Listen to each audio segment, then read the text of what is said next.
네, 지금부터는 이재명, 이낙연, 더불어민주당 두 경선 후보 캠프 관계자를 차례로 연결하겠습니다. 이른바 검증 공방이 도를 넘어서고 있다, 이런 당 안팎의 지적이 있었는데요. 이에 대한 두 캠프의 입장 지금부터 차례로 들어보는 시간 가져보겠습니다. 먼저 이재명 후보 캠프의 상황실장을 맡고 있는 김영진 더불어민주당 의원 연결하겠습니다. 나와 계시죠? 네, 김영진 의원입니다. 네, 안녕하세요, 의원님. 제가 좀 질문의 초점을 잡기 위해서 먼저 이전부터 여쭤보겠습니다. 그동안 제기됐던 검증 공방은 끝난 겁니까? 아니면 계속 이어지는 겁니까? 제가 보기엔 검증은 아마 계속될 것으로 예측되고 있습니다. 그러면 그간 제기됐던 이 검증 사안에 대해서부터 그럼 질문을 드리지 않을 수 없는데 두 개만 뽑아서 그럼 질문을 드려보겠습니다. 첫째, 노무현 탄핵과 관련해서 당시 이낙연 의원의 찬반 표결 문제가 그렇게 중요한 문제입니까? 사실은 정치 지도자가 위기의 순간에 어떤 선택을 하느냐가 사실 국가의 미래나 국민의 생명과 안전을 결정하는 주요한 요소인데 네. 당시가 우리 민주 진영의 민주당의 가장 위기의 순간이었습니다. 예. 그 시기에 이낙연 후보의 선택이 대단히 불분명했습니다. 예. 탄핵 과정에는 참여를 하고 탄핵에 대해서는 반대를 했다라고 하는 것인데 당시에 반대에 대한 의사가 없었고 17년이 지나서야 내가 반대했다 이렇게 불투명한 표현을 했기 때문에 네. 과연 지도자가 위기의 순간에 어떤 선택을 하느냐에 있어서 대단히 중요한 시기였다라고 보기 때문에 그 문제에 관해서 솔직하고 담백하게 입장을 내는 것은 필요하다. 그런 취지에서 질의를 했던 겁니다. 그러면 단순하게 이런 질문을 드려보겠습니다. 그러면 물론 이낙연 후보는 부인을 하고 있습니다만 자, 그 탄핵에 찬성을 했다고 한번 가정을 하고 질문을 드려보겠는데요. 만약에 그랬다면 그것은 그러니까 후보가 될 수 없는 결격 사유입니까? 제가 보기엔 그동안 얘기했었던 김대중 노무현 문재인 대통령의 적통 후보로서 자기의 정당성과 명분에 저는 근거가 없다라고 봅니다. 제가 이 질문을 드렸던 취지를 한번 그럼 이렇게 질문을 돌려서 드려볼게요. 자, 문재인 정부는 노무현 정부를 계승한 정부 맞죠, 의원님? 네, 맞습니다. 그런 그 노무현 정부를 계승한 문재인 정부의 초대 총리고 최장수 총리가 이낙연 후보인데 그걸로 안 되는 겁니까? 저는 그 문제에 관해서 부정하는 것이 아니라 네. 정치 지도자가 예. 지금은 우리는 총리를 뽑는 것이 아니라 대통령을 뽑는 것입니다. 예. 그러면 사실은 2년 6개월 동안에 이낙연 총리가 있었을 때 이낙연 총리 스스로의 그 발광체가 아니라 사실은 문재인 대통령의 그 우산 아래서 일해오면서 쌓여진 지지율이었다고 저희는 보고 있습니다. 따라서 네. 이낙연 후보 스스로가 어떤 실력과 능력을 가지고 지지율을 만들고 국가의 미래를 준비하느냐, 그것이 이번 대통령 선거 검증과 경선 과정이다, 그렇게 보고 있는 겁니다. 근데 어차피 그때 무기명 투표였기 때문에 찬반 표결을 아는 사람은 이낙연 후보 본인밖에 없지 않습니까? 근데 이낙연 후보는 반대표를 던졌다고 밝히고 있으면 그걸 객관적으로 검증하거나 반박할 수 있는 방법이 있나요? 그런데 제가 보기엔 정황이 예. 당시 2004년 3월 12일 탄핵 이후 이낙연 후보는 바로 나와서 노코멘트, 그리고 그 탄핵 결과에 대해서 죽을 때까지 말하지 않겠다라고 얘기했고 당시에 탄핵 반대를 외쳤던 서른 의원은 언론과 인터뷰에서 탄핵에 찬성한 사람이 누구냐 이렇게 물어봤을 때 네. 이낙연, 김효석, 전각길이다 이렇게 표명을 했고 현재 이낙연 캠프에서 일하고 있는 윤영찬 기자는, 당시 기자는 이낙연 후보가 찬성으로 돌아섰다 이렇게 명시적으로 지금 보고 있었던 거예요. 근데 네. 당시는 17년 동안 아무 얘기, 본인의 입으로 공개적이거나 직접적으로 언급을 하지 않다가 17년 후에 반대했다라고 표명을 한 상황입니다. 제가 보기엔 조금 불투명하다라고 하고요. 탄핵의 과정에 참여를 했으면 탄핵의 과정에 참여한 부분에 관한 본인의 솔직하고 담백한 의사표명이 필요한 시기다, 그렇게 보고 있는 겁니다. 알겠습니다. 백제 발언으로 넘어가겠는데 지금 이건 지역주의 조장 발언 아니냐라고 하는 게 이낙연 후보 측의 비판 아니겠습니까? 근데 이제 네네, 이재명 후보 측에서는 지역주의 조장 발언이 절대 아니라고 말씀을 하시는데 어떤 점에서 절대 아니라고 말씀하시는 건가요? 실제로 작년에 우리 민주당의 당대표 선거를 할 때 7월 30일 이낙연 당대표 후보가 네. 경기도청에 이재명 지사를 찾아와서 했던 면담 내용 그대로입니다. 예. 한마디로 이낙연 대표가 잘 되는 것이 호남과 대한민국을 위해서 가장 바람직하다. 그런 진심의 말로 잘 되기를 기원했던 말의 일부분을 떼어내서 네. 지역주의 조장으로 몰고 가는 것은 정말 편협한 왜곡이라고 보고 있는 거예요. 근데, 왜냐하면 예. 거기에 그 캠프의 대변인이나 후보나 모든 사람들이 언론 출신이 많은데 그렇게 편집해서 표현하는 것은 대단히 왜곡이다. 그리고 이낙연 지사의 선의를 악의로 갚는 전형적인 그 과정이다. 그렇게 보고 있는 겁니다. 근데 이낙연 후보 측에서는 이렇게 보고 있는 것 같더라고요. 그러니까 뭐 제 해석을 가지고 질문을 드리는 거면 뭐냐면 발언을 보면 백제 발언을 하면서 이낙연 후보에 대해서 평가를 하고 그다음에 이재명 후보 본인의 어떤 확장성을 강조를 하지 않습니까? 발언을 보면. 그러면 결국은 대비하고 있는 거 아니냐. 호남에 갇힌 이낙연과 확장성 있는 이재명 이렇게 대비를 시키고 있는 거면 이건 그럼 달리 해석할 방법이 없는 거 아니냐.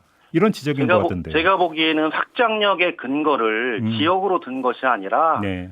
실력과 능력, 그다음에 청렴, 그리고 위기 대처 능력 이런 능력으로 사실은 분명하게 그 발언을 했고요. 네. 지역주의 근거로 그 사람이 확장력이 있냐 없냐로 발언한 적은 전혀 없습니다. 그것은 전형적인 제가 보기에는 그 견강부회고 왜곡이라고 생각을 합니다. 전체 1분 정도의 그 인터뷰 내용을 들어보면 그런 내용은 전혀 없었는데 그 일부를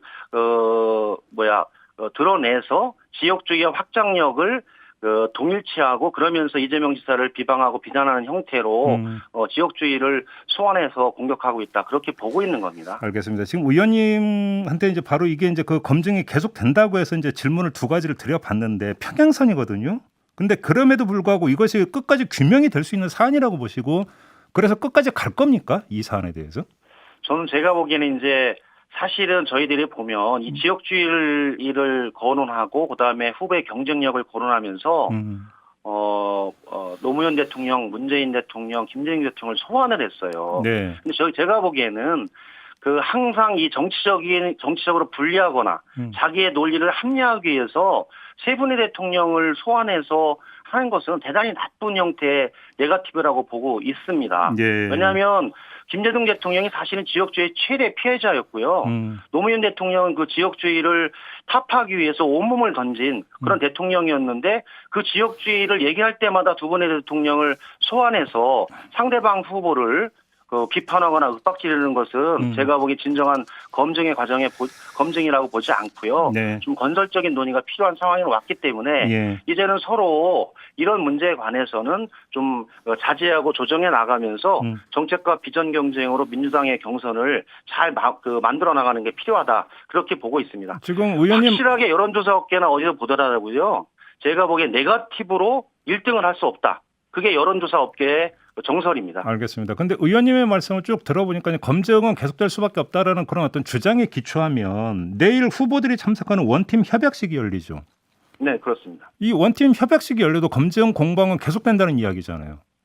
제가 보기에는 검증이라는 측면을 어떻게 볼 것인가라는 거죠. 그러니까 정책 검증, 네. 또 각 후보자가 지난 시기에 공직을 맡으면서 했던 활동의 내용 이런 부분들에 관해서 그것이 적절했는지 대한 판단을 말씀드리는 거고 네. 이 검증이라는 부분들 네거티브로 동일하게 보면 문제가 있다라고 보는데 그렇게 네거티브는 반대한다라는 명확한 입장입니다. 근데 이제 그 의원님한테 솔직하게 질문 하나 드리겠는데요.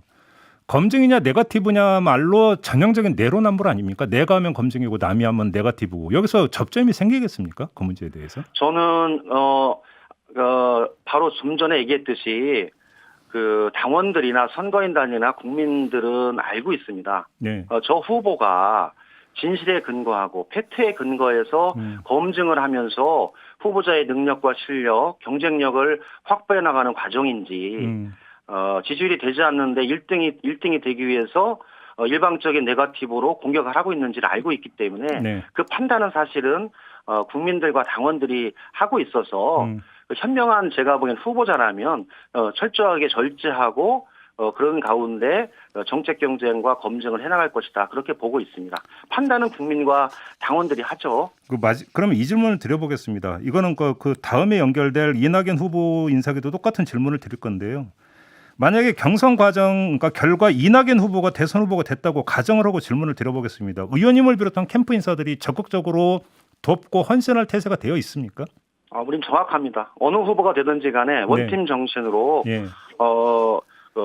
어느 후보가 되더라도 100% 헌신하고 민주당의 승리를 위해서 일단 견마지뢰도를 다할 예정입니다. 근데 그게 제가 보기에는 김대중, 노무현, 문재인의 길에 대한 서로의 철학과 방향이 무엇인가에 가르는 시금석이라고 생각해서 저희는 어느 후보가 되더라도 민주당의 승리를 위해서 헌신할 예정입니다. 제가 이 질문을 드린 취지는 이거는 그냥 그 선을 넘어서 감정선까지 건드리고 있는 것 같아서 드린 질문입니다.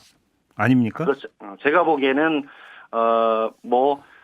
당내 경선을 하다 보면 이런저런 얘기들이 나오는데 네. 그 과정 속에서 후보자도 단단해지고 지지자들도 단단해지고 그 검증과 정책 경쟁을 통해서 좀 더 세련된 정책도 나오면서 민주당의 비전과 미래를 만들어 갈 수 있다. 그리고 민주당이 세 번의 정권을 잡으면서 국민들에게 선보인 여러 가지 과정이 있기 때문에 그 과정 속에서 잘못된 것은 고치고 또 새로운 것을 만들고 또 발전해 나가는 그 과정에 전 다 같이 해나갈 수 있다.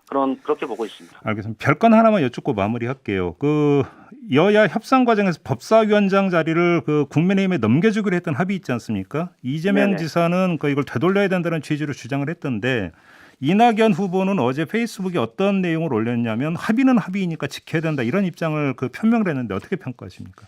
제가 제가 보기에는 이제 각 후보자들이 국민들이나 당원들의 요구에 있어서 어떻게 반응을 하느냐라는 표현에 좀 차이가 있었는데요. 네. 또 이재명 후보는 당원들의 요구가 있기 때문에 예. 그것이 혼자 의견이 아니라 6명의 경선 후보가 함께 그 문제에 관해서 재고를 요청하자 그런 취지로 말씀을 드렸는데요.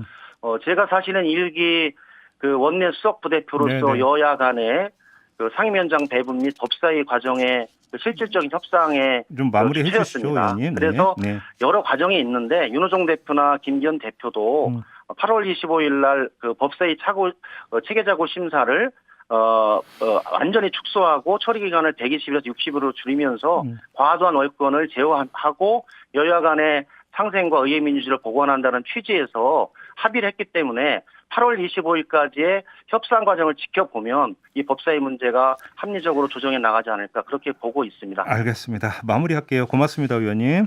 네, 수고하셨습니다. 네, 지금까지 이재명 후보 캠프의 상황 실장을 맡고 있는 김영진 의원이었고요.